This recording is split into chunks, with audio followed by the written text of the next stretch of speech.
These two paintings reflect two radically different worldviews, one of which underpins Western medicine and psychology and is responsible for the devastation of life on this planet.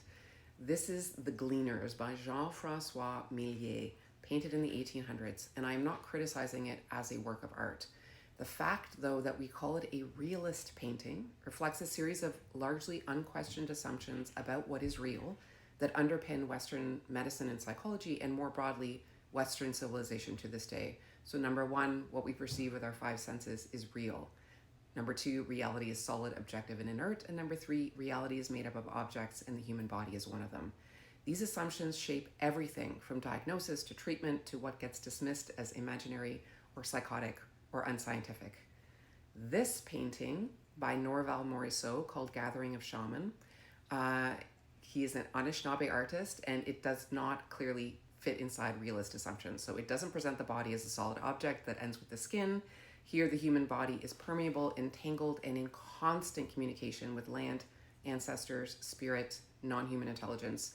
Western medicine and psychology, which have been heavily influenced by religion and patriarchy and colonization, call this projection or hallucination or psychosis. These disciplines have been severed by the truth seen by animist cultures that they have deemed primitive. They have also failed to absorb what quantum science shows us, which is that reality is not made up of separate things, but of fields, relationships, probabilities, and constant interaction. So the observer is not outside the system, and beliefs shape the realities we co-create. Indigenous cosmologies have always known quantum truth.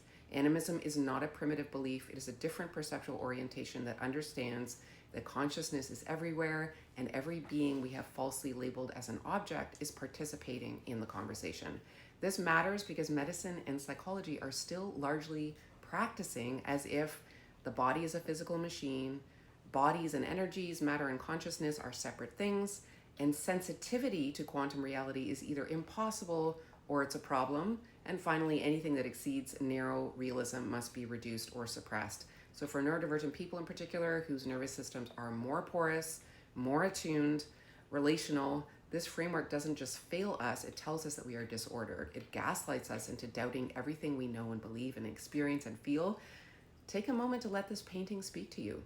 It is not a passive object, it's a sophisticated spiritual technology, and it is currently transmitting to you many truths that the dominant society has forced us to disown. Notice what happens in your body when you look at it. Notice what it asks of you and what it invites you into. Medicine and psychology haven't caught up to reality yet, but we don't have to keep suppressing the truths that this painting is teaching us to remember.